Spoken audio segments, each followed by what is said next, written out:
my God. Thank you. All right, well, welcome to Sunday Styles, and thanks for joining us. Ryan Davidson from Little Bang Brewing in South Australia. I'll start off by introducing you, and perhaps you can just tell us a little bit about Little Bang, the history, how it came about, not as in the history of the Little Bang or the Big Bang, but the history of where you guys came from and how you become what you are today. Well, history of the Little Bang does start with the Big Bang, as current theories go, and usually my description takes slightly longer than between here and there, but I'll try to be concise. The short version is Phil and I used to work in the video games industry, and that sort of fell apart in 2009, 2010 with the GFC. Australian games industry just kind of really bit the dust. Didn't have a lot of government support, and it just went away. It's coming back now in an indie form, which is really, really cool. But yeah, we needed to find new jobs. So Phil got a job as a refrigeration mechanic. We got a trade. He'd renovated his house and he was very into working on the tools and was a bit sick of sitting at a desk all day. And I got a job at my local bottle shop just to make ends meet. I think I was working on a zombie movie screenplay at the time as well, I suppose. Yeah, something like that. And we both came to home brewing. We were both very fond of that, and being nerds, you know, gravitating to the games industry, found that home brewing was something we could really apply our obsessive geekery to. And it didn't take us long to discover that each other was in the same hobby. So we spent a lot of time from then on alienating all our friends and relatives at parties by purely talking just fermentation, minutiae, hot side aeration and yeast hydration, etc., cell counts, etc., all the really sexy stuff. I wonder why no one wanted to be in your party. Yeah, it would just be like, look around the room. We had another couple of mates homebrewing as well. Just look around the room, bam, homebrew mate. Everyone knows one. If you're a homebrewer yourself, like they're the ones standing in the corner drinking unmarked brown bottles of brown goo, and yeah, and they're the last ones to fucking leave, and no one wants to speak to them. That was us. But so I really discovered, yeah, working in a pub sort of allowed me to really investigate what beers were available and really dig into style and history, and just develop a real love of all things beer. The pub let me start purchasing the beers on the promise that I would just shut up about it and not lose them money. And I quickly got to know the local reps and companies who didn't have any reps even at the time, like importers that I needed to find.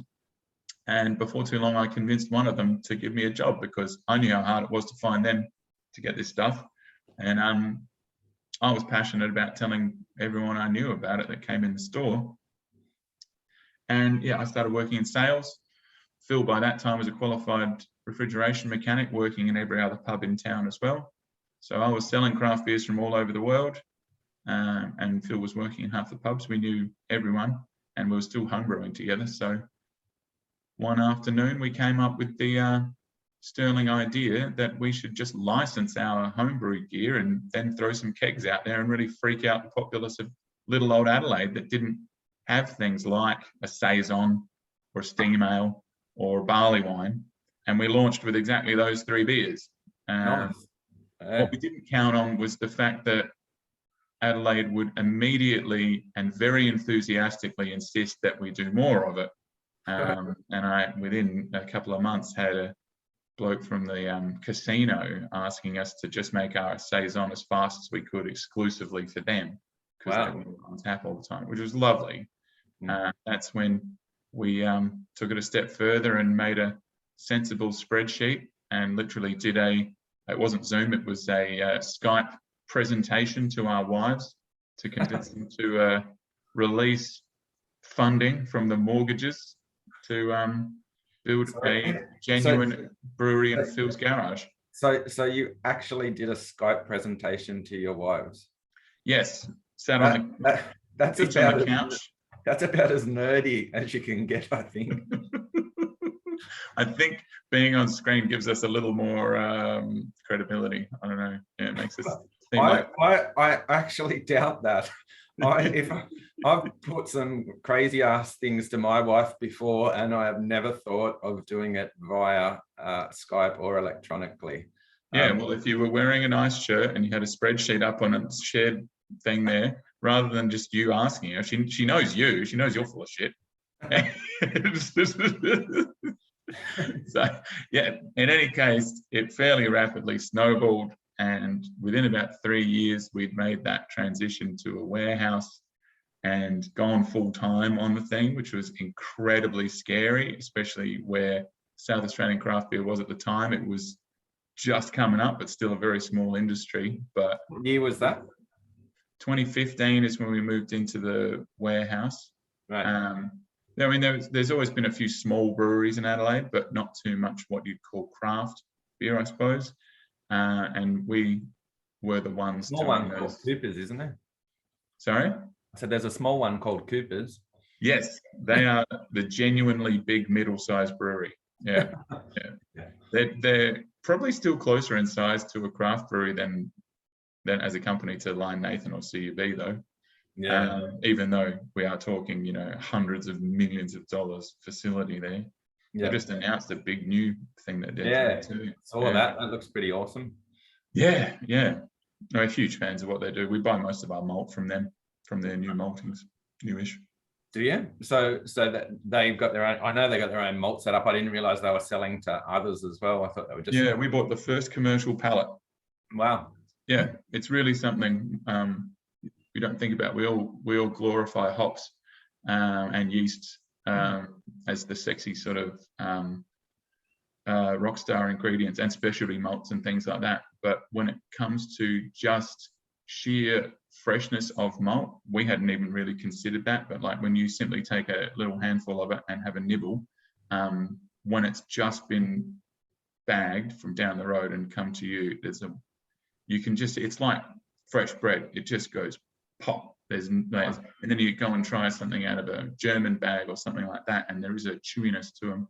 Not to say that you can't get great malt out of wine or best malts or whoever, but there was just an element of freshness to it that we just absolutely love. It suits our style too, I think. We tend to go a little snappier and a little drier than some of the crafties who hang for a really, they like their IPAs and things to be quite heavy, and they tend to have a bit more residual sugar to give it that sort of body and flavor enhancement.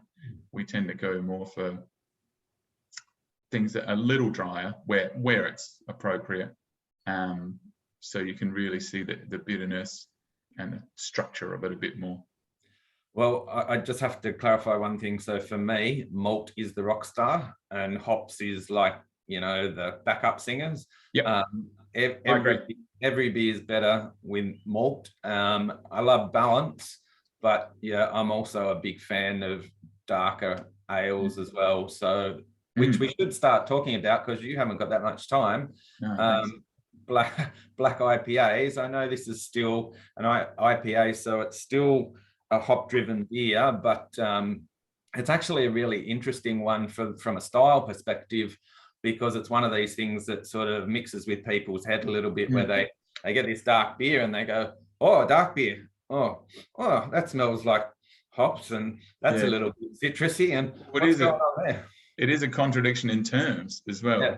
It's good old bloody craft beer just mangling the classic styles. It's just a hype train moving so fast. Yeah, black IPA, what a great idea. Black pale ale. And it's like people imperial this and imperial that. Imperial originally meant this big stout that was meant to go to, and stout, which is stout porter, so it's like already big. Was meant to go to the Russian royal family from the Pongs, and imperial just meant this is the one that is the gift from one empire to another. And stout already meant big, but now imperial is also code for big. Yeah. So any other imperial stout is big water. It's silly. Yeah. But yeah. So Cascadian Doric was a way that some of the Yanks tried to remove that contradiction in terms by calling it a basically hot dark ale. Yeah. The interesting thing about this style is that for Phil and I both, we hated it. It was one of those craft styles. Like we really love to dig into everything. I mean, we've got I think we've made over 50 different SKUs now, and our ethos, such as it is, as it's sort of developed over time, has always been, I think, to try to explore every single corner of the beer world and history and possibility, but always do it in a way that's accessible. And it's not just a completely exclusive and geeky environment.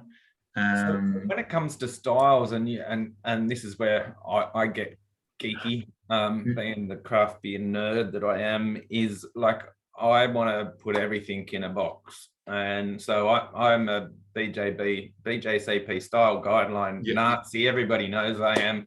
I'm like, like if it's not written in the description, it doesn't exist. Like for me, and you can ask my wife, it's black or it's white. There's gray doesn't exist.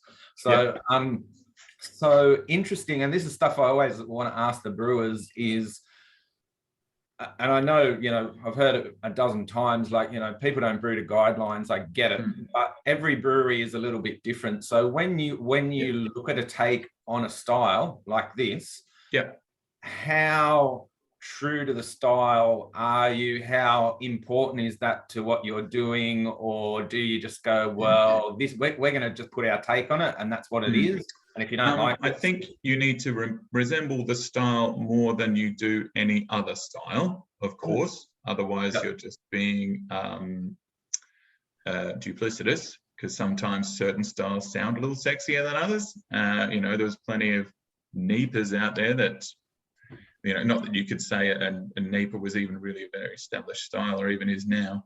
The important thing to remember about style guidelines is they do feed through from the world. It's not like the guideline happened first. We need hundreds of examples first to then be distilled down. I do think a lot of brewers complain about style guidelines, but to which my answer is like, that's fine, but just don't expect to win any awards, because if you've got judges just working purely on what they think is nice, then that's not any kind of guideline. It just depends totally on the judge. Everyone's taste buds are as different as their fingerprints.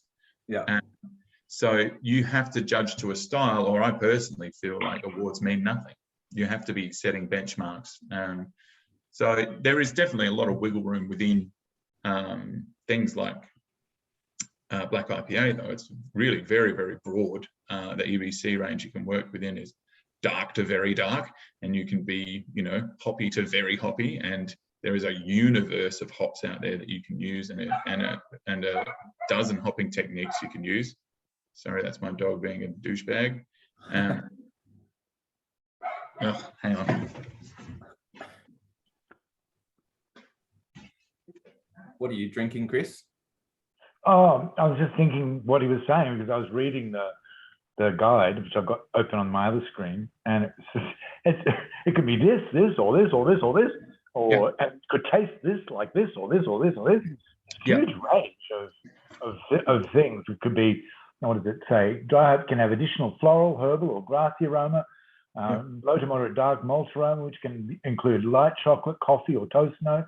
There's lots of bandwidth on it.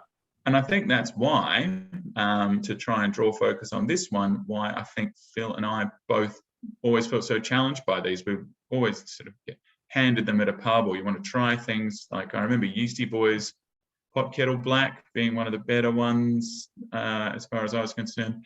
I just found them really confusing. For me, it was to do with this sharp roast character meeting a very sharp and piney bitterness. I felt like in the bitter and savory portion of the flower diagram of the thing, I just felt like there was at least two very complex, savory, competing forces there. And I just found it really confusing to the palate, and it would sort of wipe your palate out. It's a bit like going for a, quadruple IPA. Like there's a lot there that can just eradicate your sensitivity to nuance in a beer. And I do feel like in stouts and things, and in IPAs, nuance is really what you're looking for. Yes, they're going to be bitter, and yes, they're going to be malty in one case, or have all those nice dark flavors. But there's so much complexity that makes them so special. So what we aimed to do was to remove one element from that, or at least sort of moderate those elements. And so we made our backbone for this beer.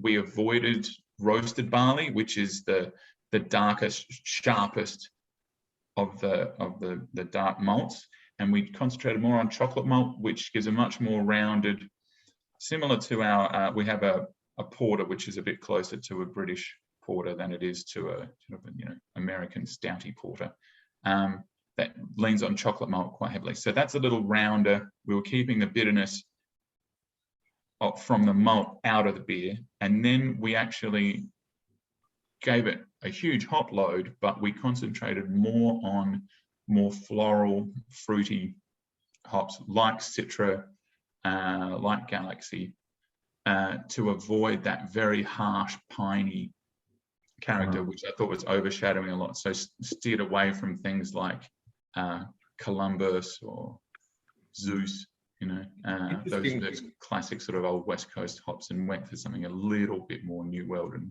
floral and fruity.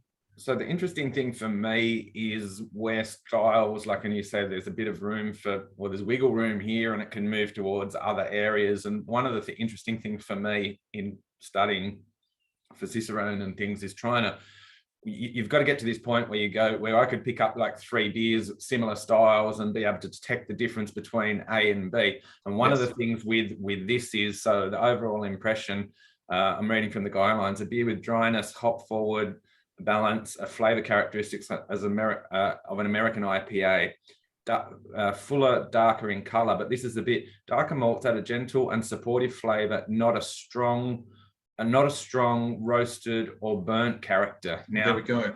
That's the point for me. It's like, well, where do you hold that back? Like, how do you get that sort of dark, roasty flavors that you expect, right? But then just hold it back enough that the hop can still be hop forward. And as you said, because they seem to be like two, it seems like a opposite, things. We're trying to bring them together, but keep them apart at the same time. I wonder if spiritually for the brewery, I'm now trying to reverse engineer, like, why would so many breweries do it at that other way? And maybe it's just when at that time, maybe the styles we were trying with it's just it was still a fairly new style at the time, I suppose. But I think a lot of breweries, if they're not particularly dark beer focused, so let's say maybe more American style brewers who are concentrating very heavily on pale ales and lagers and so forth, tend to, if they're not doing a lot of British styles or even the darker German styles, probably don't have much experience with a broad array of darker malts. The furthest they'd probably go is, standard sort of ale malt, Pilsner malt would be doing the bulk of their work from malt wise. And so maybe they've just got a bag of roasted barley. I know a lot of places will do dark ales, and they'll just, or even in their IPAs, they'll just do 100% Pilsner malt, and they'll just add a tiny bit of roasted barley, which you need next to nothing to dial the color into exactly that spot. And I always felt I could detect that when they hadn't used a gentler, more brown malt, and they've just used this teensy bit of roast just to adjust for color. I can always pick up this kind of, it's like a vinyl fault. It's like a very subtle kind of bitumen-y petrochemical thing I get off it when it's in a pale. I hate it. I can always tell when someone's just adjusted for color with dark roast. And so maybe if they're they only had access to roasted barley, or they're just brewing for efficiency. Roasted barley is the one you can use least of to dial in the color to where you need it. That might be producing those kind of overbalanced, overbalanced, I mean top heavy, falling over kind of, really aggressive IPAs that weren't too nice. So yeah, we tried to make one that's a lot more balanced out, and it doesn't have competing voices in it. And now it's one of our favorite beers. So I just think it's a terrific, super robust ale. It's like a red IPA taken another step further. And now we're using those Lupamax hops from HPA. They're very nice too, because they've got a very high resin. It's basically a new pellet technology with just a very, very high oil load to it and less vegetal matter. And I find it does give us, once again, a little more precise cleanliness and less sort of vegetal bit of components, and a little more fruit and floral. I get like almost a spicy Christmas cake kind of note off this thing. Yeah, I detect the spiciness as well. I'll just take a second to welcome the guys that have just joined in, to Raphael and William. Thanks for joining us. We did actually get off to a bit of an early start. Sorry about that, but I tried to let everybody know that Ryan's on a bit of a deadline with family activity on a Sunday afternoon. Yes. So we appreciate you coming. We're recording the whole thing, so anything you missed at the start, you can go back and watch at the end. But yeah, so we're digging into the style, and Ryan was just talking about hang on a sec, I might just mute William, that's a bit noisy. We've just been talking about, I guess, the style intricacies and how they sort of, I guess, where the competing factors are, being that it's still an IPA, it's still a hop forward beer, but then you've got these darker malt characteristics, which according to the style guidelines shouldn't be overly roasty. And then I also look at the style comparison notes where it says, balance and overall impression of American or double IPA with a restrained roast, similar to that found in a Schwartz beer. Yeah, there we go. Which is one of my favorite styles of beer. Me too. I'm a real German lager, Yeah, of course. It makes sense. You said you're a malt nerd. How good is Weihenstephan Tradition? How good is that beer, man? Yeah, but I lose my mind when I see that on tap. That's it for me. Are they somebody new out of Marrickville? Oh, are you kidding me? You're breaking my heart. You're breaking my heart. No, I know the story well and truly, mate. I love their stuff. I love everything. That's where my that's where my beer journey started, was in Germany in the 80s. And so yeah, I've got a real love of all lagers. And if we want to get quite geeky here, the history of dark malt, there's actually two schools. Like really, the history of beer, when we're talking deep history, is really a history of Europe and especially Britain and Belgian and German interaction. And of course, Germany and Belgium have a lot more interaction because they're neighbours. But it was whenever that cross-pollination would happen between the UK and Germany, you'd see so much interesting stuff. But there was distinctly different kilning styles for making specialty malts that really led to that difference. The Pommes dark stuff, I think it became from, this is before they had kilning malts is done in a rotating drum these days with hot air. And it used to be basically all in just a big oven before, which you'd have to toss. And so they'd actually make a range of beers from the different stuff that came out of the same kiln. They'd take the paler stuff out and make fancy pale ale with it. And then all the dark stuff that had got charred around the bottom before they could get it out in time, they'd make that into porter. Right. Porter, of course, being the cheap stuff for the guys who brought in the bags from the boats that worked at the docks, because they're the porters. Yep. And they drink this dark stuff because they're drinking for effect and it doesn't matter. They're robust gentlemen with a robust ale. Whereas the Germans had what they called, what we call the melanoidin malts. I'm not exactly sure what, I mean, melanoidin, I think, is a reaction that takes place. Now, I can't remember which way around it was, but you know, there's a mashing process where you get the starches to convert to sugars in a mash.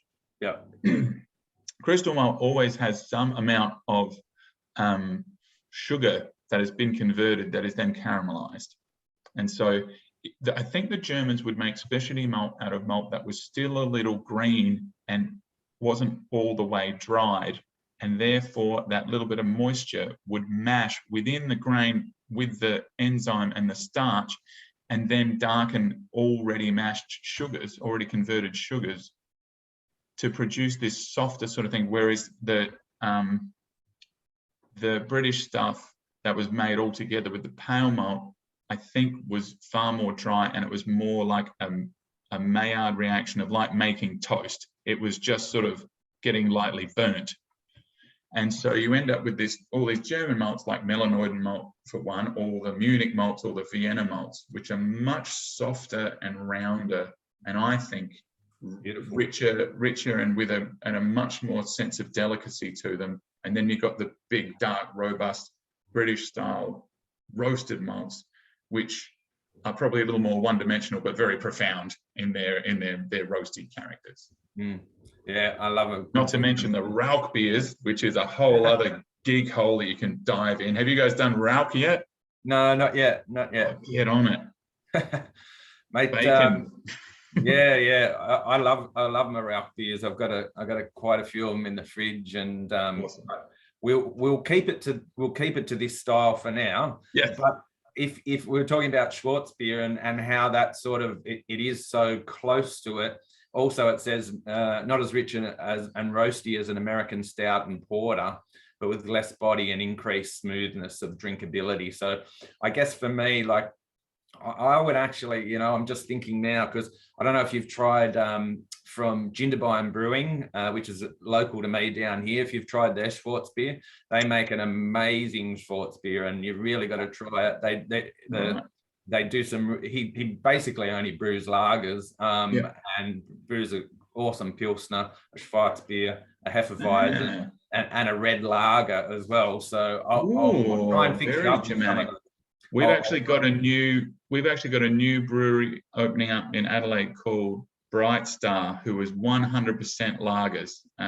It's very German inspired, and I cannot wait to get in there because they're really speaking my language in terms of interesting beers that you can actually get through a few of and still retain some of your palate to really see the differences.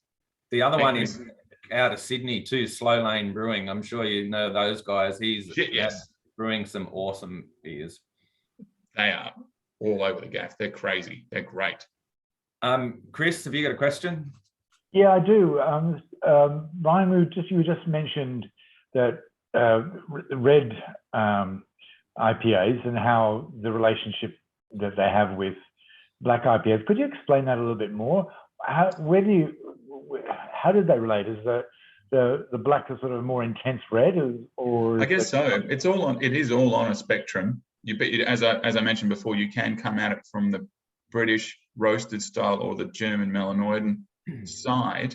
But other than that, I really think it is just a full spectrum. I love using melanoidin malt because that gives you an incredibly intense red.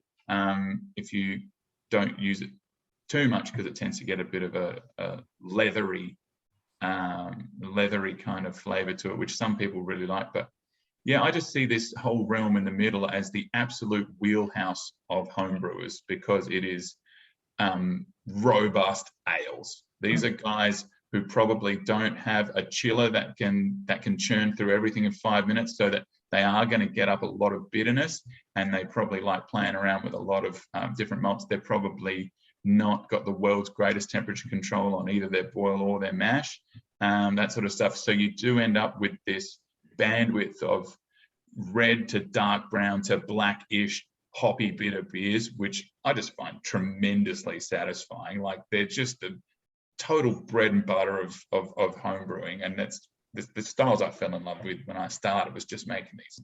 It's like, if I want to just have something refreshing, I could just grab one at the pub that I was working at. But when I get home, I want it to be like, hair on your chest kind of beer, you know? So that's you're definitely speaking my language there, because I mean I love the pilsners and the sort of really good European lagers, but then after that I go straight to that mid range in the spectrum, which is red ale, brown ale, Schwarzbier, black, like anything in that sort of middle of the road stuff with where the balance is, you know. And that, I think that's the thing that makes it.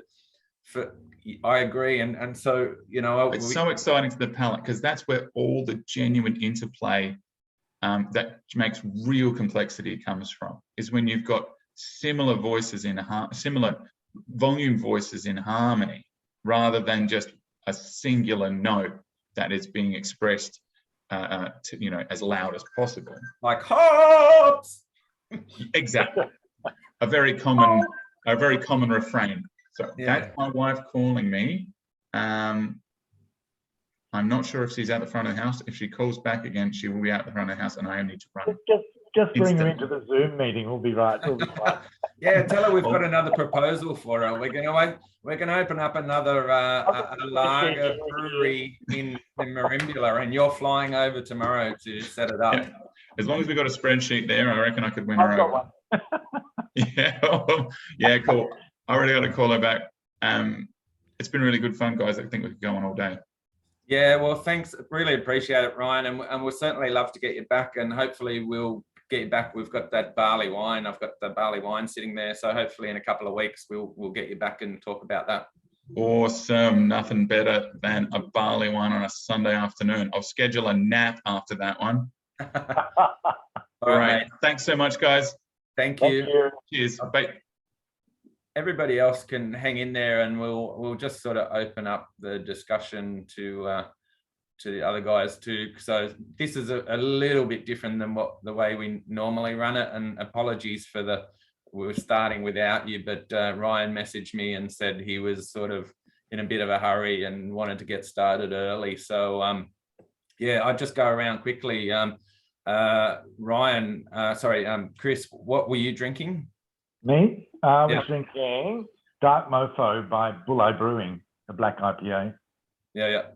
And it's got better as it's warmed up, which is something I was going to comment about, which is that the balance seems to improve when it's a bit warm. We tend to serve beers way too cold, and so a lot of the sort of the big flavors sort of get diminished while it's really cold, and then start to broaden out when it warmed up. So this is a heap better than when I opened it. Yeah, absolutely. Raf, welcome. Thanks for joining in. What are you drinking, mate? So I'm drinking the only black IPA I could find. This is a collaboration between Bridge Road and Garage Project from New Zealand. Yeah. It's a pretty good black IPA because it's fresh hopped. So it's very green.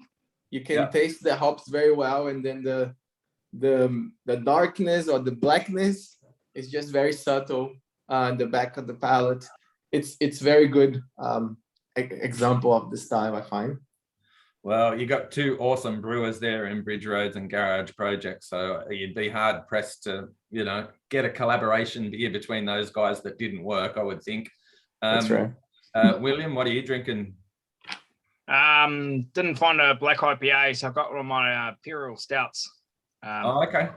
Yeah, but I actually just finished brewing at Schwarzbier this morning, so it's interesting. I just jumped in the conversation about you mentioning about that. So yeah, I've got one ready for competition in about 8-9 weeks. Nice. Okay, so and I'm not a brewer, and so I just geek out on stuff. So I'll always ask the questions. I'm not afraid to ask. So with the Schwarzbier, like, what sort of hops were you using in that? Were you using like German, like in the traditional hops, or were you using some American style hops in that as well? So Schwarzbier, because it's obviously a German lager, gone German noble. So I think the most common is probably the Mittelfrüh, but locally there's not much of it. So you end up going Tettning. Right. Yep. And so I guess the Schwarzbier is a lot less sort of hoppy and bitter than a black IPA. So the hops is a lot more toned down than a black IPA. Absolutely. As But a bitterness. it's interesting to know, like, so from a home brewer to a commercial brewer, obviously they can get their hands on a bit wider range of stuff than perhaps you guys can. And I'm always interested to know, like, oh, do we go, I can't get that, so I'll substitute with that. Like, how often do you have to do that in home brewing? Yeah, I mean, definitely sometimes there's a specialty. Oh, malt is real good. But just for some reason, like there is like if I was going to order, I mean, I can get Middlesbrough from across town. It's just the local doesn't really stock it. You know, the local ones don't really stock it. But I could get it if I really wanted to. Yeah. But I sort of figure Tettnang is still, you know, it's still pretty similar. It's still got that sort of herbal, spicy.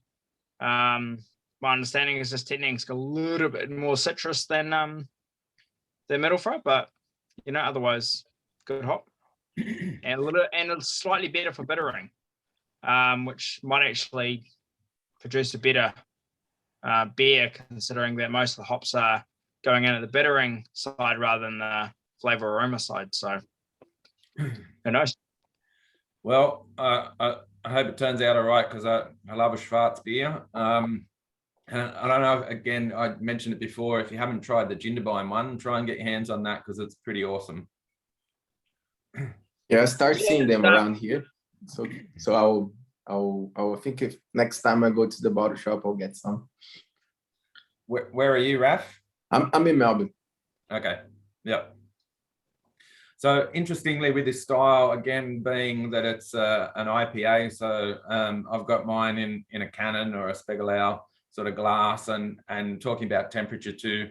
I've had this one out because we started a little bit early and I was trying to sort out some technology problems. So I've had it out of the fridge for a while. The serving temperature for this style is supposed to be, I think, was 7 to 10. 7 to 10, yeah. But it's right.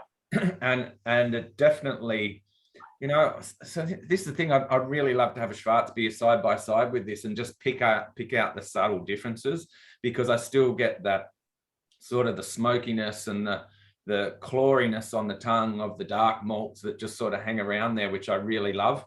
And that's what Ryan was saying too. It's like you can go to the pub on a Friday afternoon and knock back a couple of lagers or something like that. But when you come home, you want to sit down, you want to enjoy a beer, you want to have a beer that really opens up, and all the flavors, these, you know, brown ales, red ales, black ales, that sort of stuff. They're he said it well. It was a bit like a choir, where everybody in all the ingredients are all sort of coming in, and they've all got, I guess, the same sort of input, rather than just one, you know, which is like a lot of hop driven beers where the hop is the hero. These things sort of bring in all the different elements, which is why I really like them, because I feel like they're more balanced beers.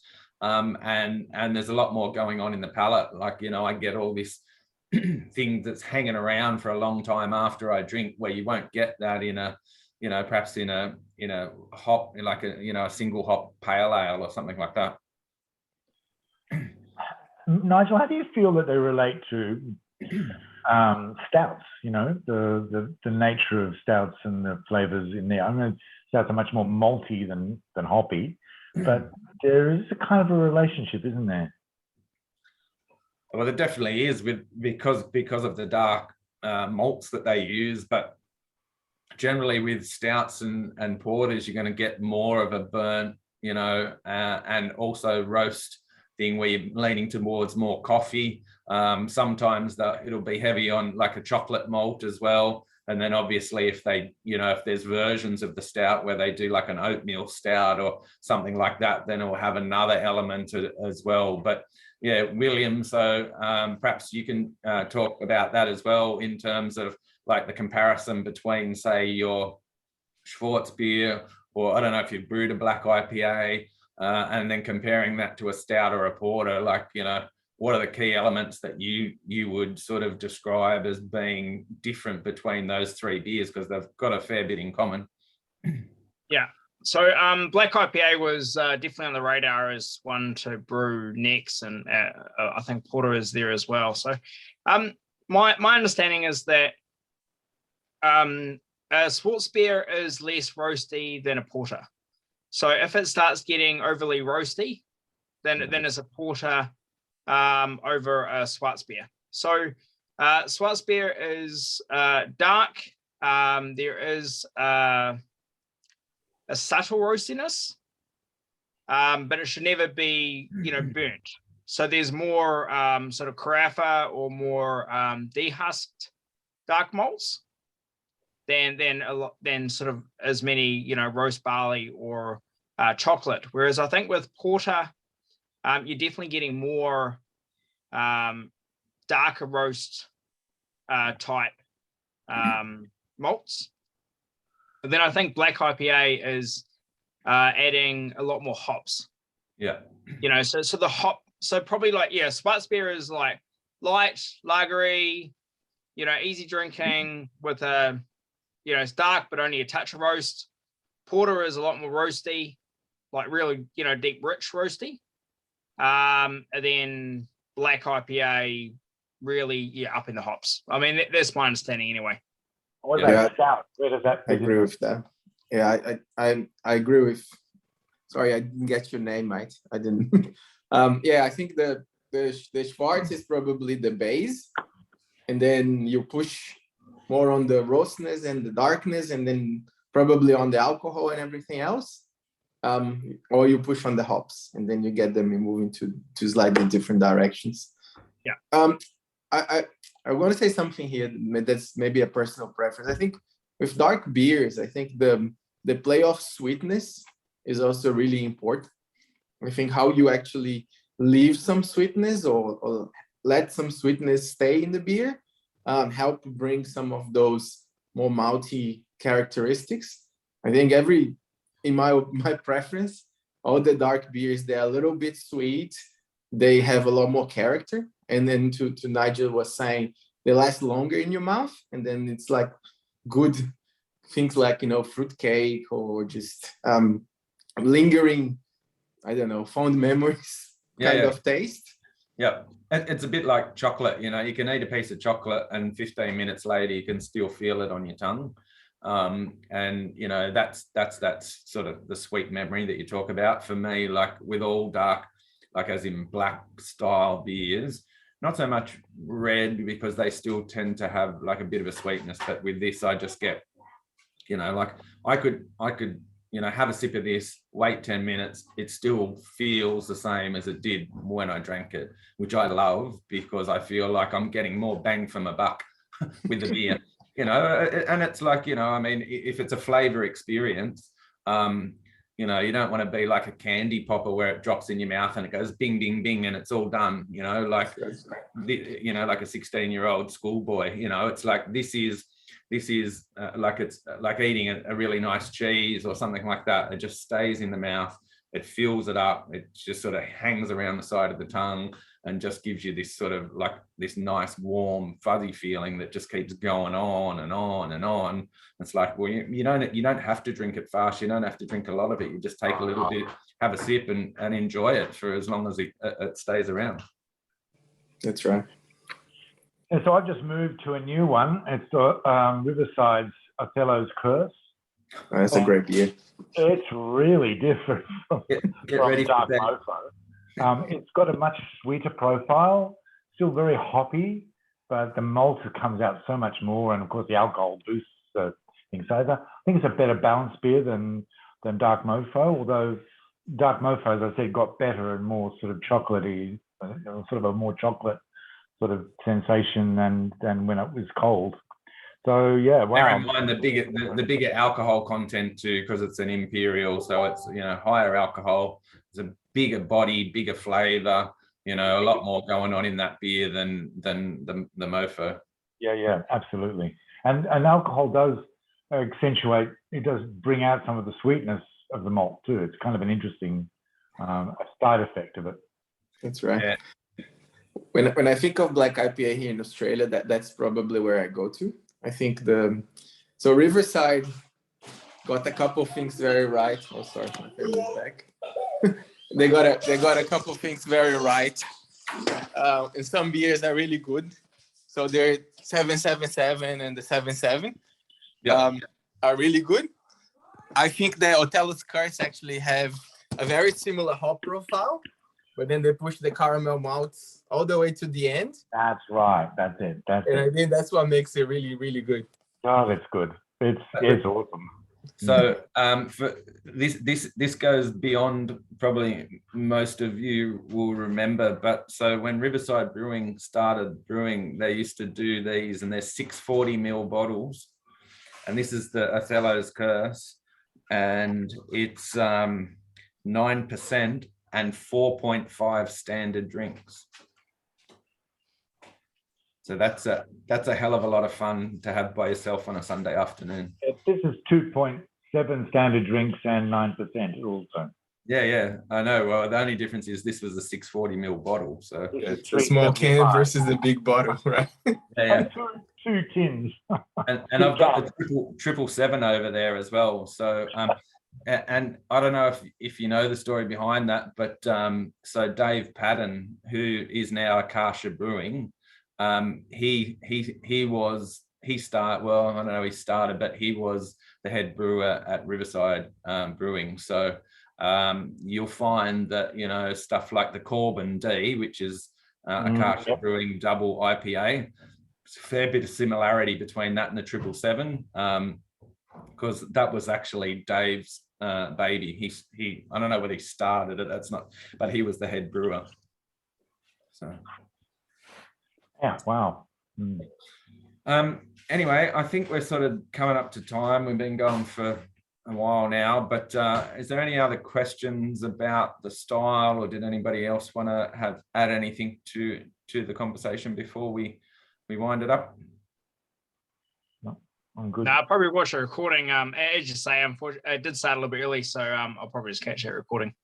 Yeah. Sorry about that. And I tried to message everybody, but it was just Ryan was caught up with something, and we had to kick it off a little bit early. So I'll upload this afterwards. Don't forget to check it out in the Facebook group too. We've got I've uploaded like a style sheet on this one, and there's also a little quiz there. It's only like a 5-6 question quiz, but on the style as well. So if you're interested in doing that, check it out. And thanks for joining us. Thanks for the time, for everybody for giving their time, and hopefully we'll see you again next time. And I'm hoping to get Ryan back. That's what I was going to say. Can we get Ryan back, please? he can talk a bit, isn't he? It's like just start him up, wind him up, and off he goes. He's good. He's really good. Yeah. All right, guys. Thanks for your time. Have a good afternoon. Appreciate it. Enjoy, guys. Bye. Everybody.